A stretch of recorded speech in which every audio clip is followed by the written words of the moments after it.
Kasih bongkar dulu mental blocknya. Kalau ini nggak dibongkar, maka kita nggak bisa lanjut ngomong, nggak bisa ini.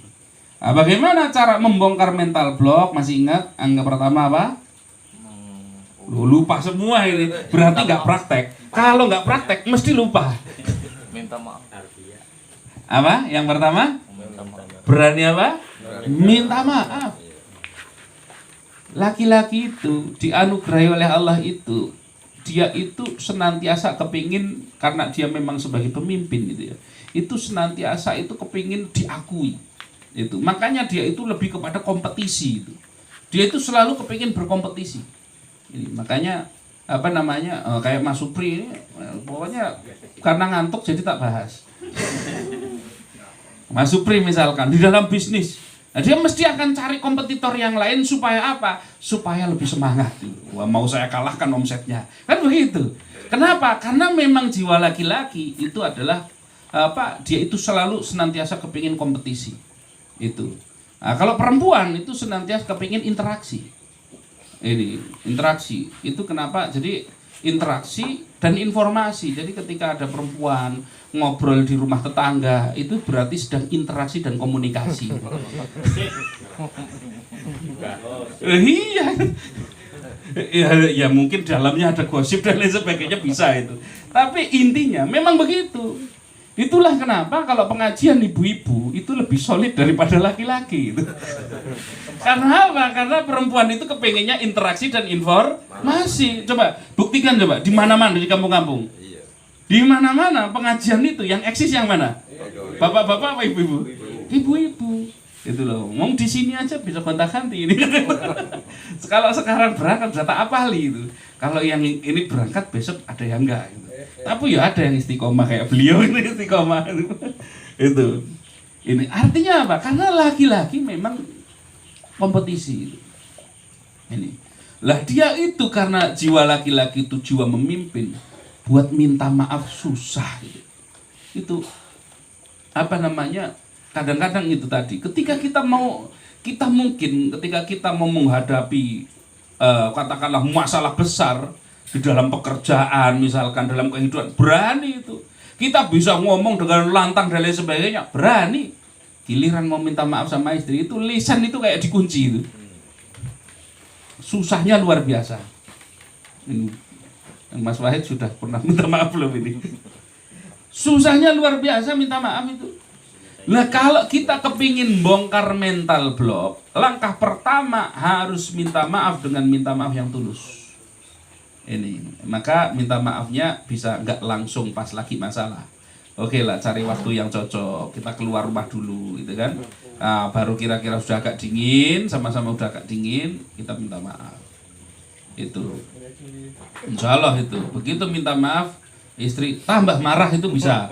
Tapi sebentar kok, tinggal didengarkan saja. Wong syaratnya perempuan itu didengarkan biar habis jatah bicaranya itu. Itu begitu saja itu kuncinya itu. Serius memang begitu. Itu ya. Satu, minta maaf. Yang kedua apa? Apa? Ini lupa ini. Yang kedua, berterima kasih. Ya tadi, kalau ketika kita berterima kasih, maka fokus kita pasti kepada kebaikan. Kan begitu? Kebaikan-kebaikan istri. Karena mungkin kita sudah lama itu ya di dalam kehidupan itu sudah bareng dan lain sebagainya. Susah senang itu didampingi itu kan. Di dalam kehidupan berbagai macam tantangan kehidupan itu bareng. Nah, kita maka mampu nggak kita itu berterima kasih. Wah, ini bagian yang berat juga buat seorang suami itu. Saking beratnya ini ngomong ini. Sudah suruh minta maaf, suruh terima kasih, itu lisan itu udah kayak diplaster lakban banyak itu kan. Nggak bisa ngomong, susah itu. Memang begitu. Makanya ketika kita bisa menurunkan ego dan mampu untuk menyampaikan itu luar biasa. Ini kan luar biasa. Ini satu, apa tadi? Minta maaf. Dua, berterima kasih. Yang ketiga, jangan ungkit-ungkit lagi. Nah, jadi kalau sudah ada, kalau lagi minta maaf, jangan ungkit-ungkit. saya minta maaf ya, kamu kemarin kita ribut begini. Gara-gara kamu sih ya, ya nggak jadi itu batal itu minta maafnya itu. Sudah, kalau sudah minta maaf jangan diungkit-ungkit. Ini jangan diungkit-ungkit. Ya, pokoknya kalau sudah minta maaf sudah.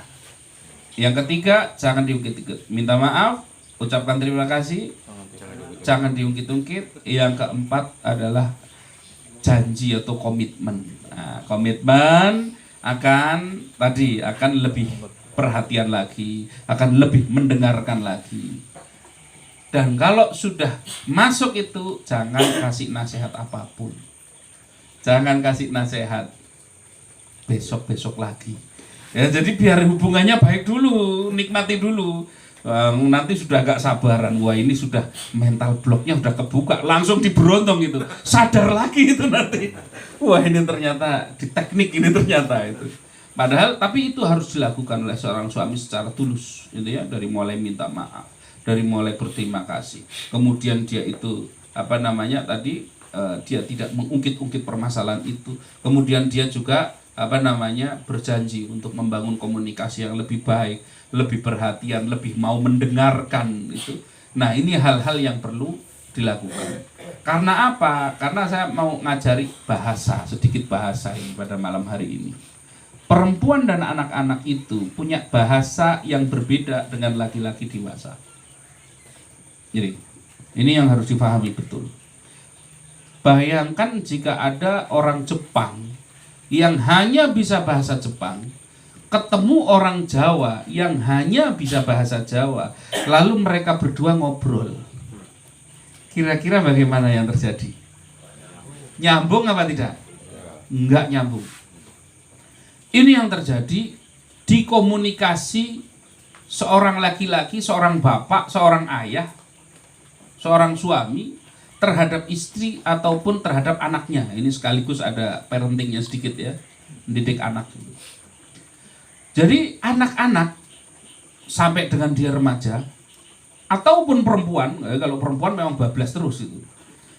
Bahasa yang digunakan itu bukan bahasa logika.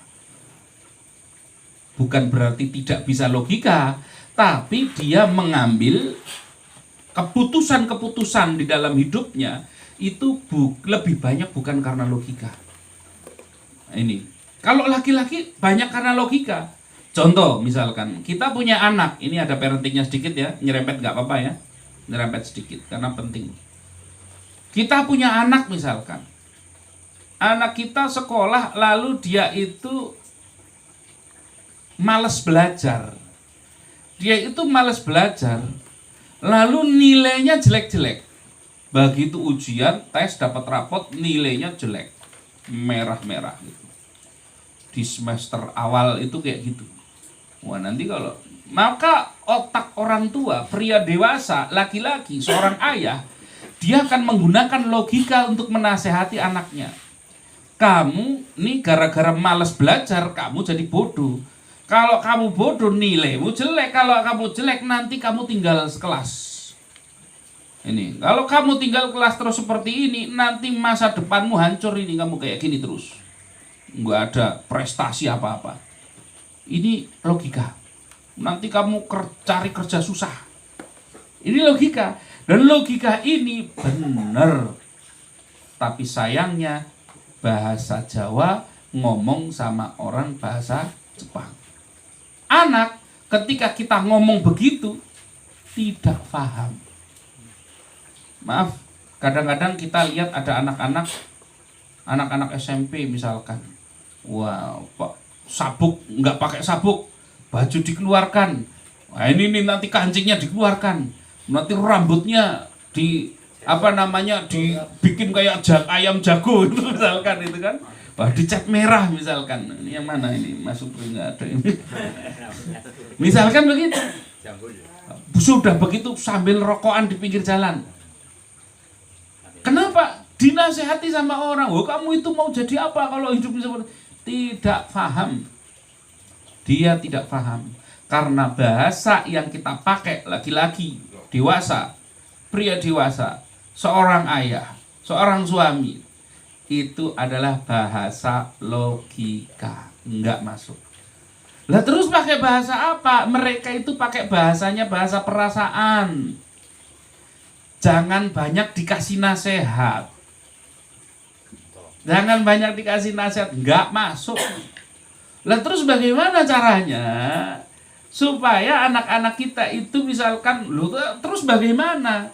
Coba, ini saya kasih contoh, misalkan, mohon maaf kalau di perempatan lampu merah kadang-kadang ada anak-anak pang gitu kan. Anak-anak pang itu, kalau kita mikir itu kok ya anak mau-maunya kayak gitu hidup. Ya kan nggak jelas itu kan. Hidup nanti